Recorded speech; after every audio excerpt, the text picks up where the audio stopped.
Chapter 10 Home Before Dark. Jack heard a bird singing. He opened his eyes. He was still pointing at the picture of the Frog Creek Ooze. He peeked out the treehouse window. Outside, he saw the exact same view as the picture in the book. "We're home," whispered Annie. The Ooze were lit with a golden red afternoon light.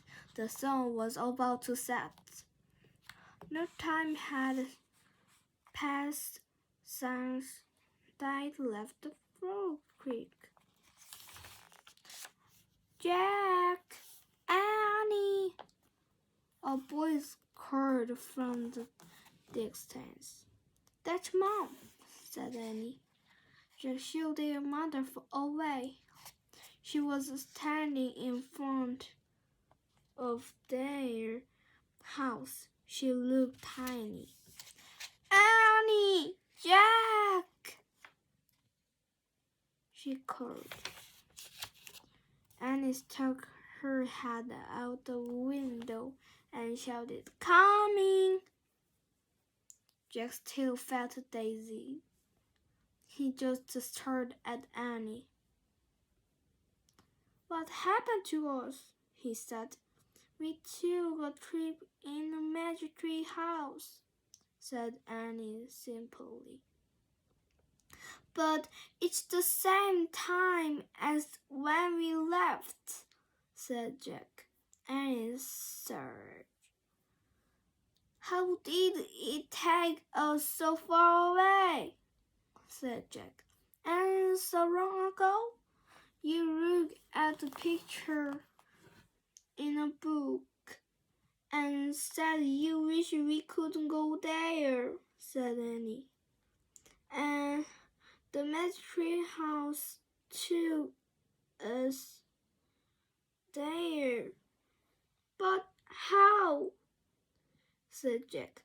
"And who built this magic tree house? Who put all these books here?" "A magic person, I guess," said Annie. "Oh, look," said Jack.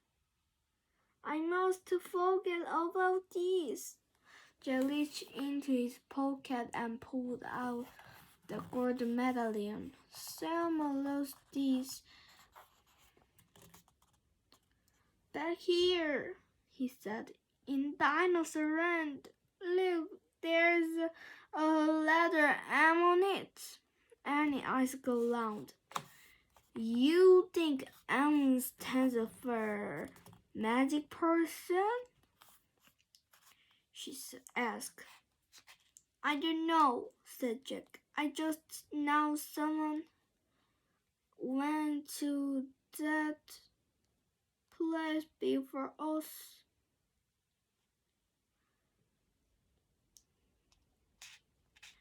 "Jack! Annie!" their mom called again. "Coming!" Annie shouted again. Jack put the gold medallion back in his pocket. He pulled the dinosaur book out of his pack and put it back with the other books. Then he and Jack took one last look around the treehouse. "Goodbye, house," whispered Annie. Jack slugged his backpack over his shoulders. Annie stared down the love letter. Jack followed. Seconds later, they hopped onto the ground and started walking out of the woods. "No one's going to believe our story," said Jack. "So let's not tell anyone," said Annie. "Dad won't believe it," said Jack. "He'll say it was a dream," said Annie. "Mom won't believe it," said Jack. "She'll say it was pretend. My teacher won't believe it, said Jack.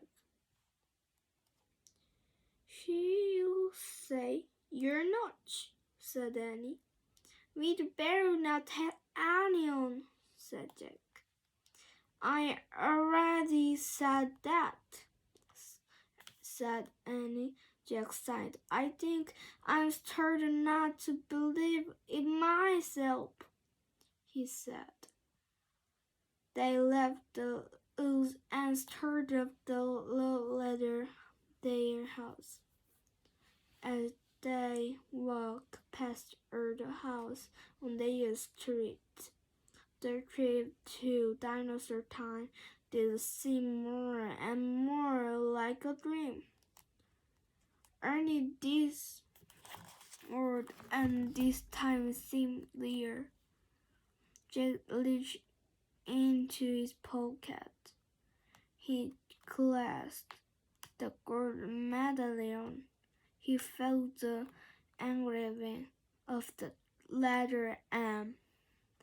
It made his fingers tingle. Jack loved it. Suddenly he felt very happy.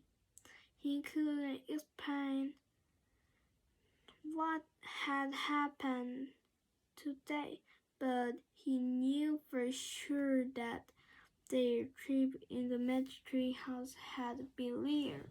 Absolutely real. Tomorrow, Jack said softly, we'll go back to the woods. Of course, said Annie, and we'll climb up to the tree house, said Jack. Of course, said Annie. And we'll see what happens next, said Jack. Of course, said Annie. That's you. And they two off together, longing for home. The end.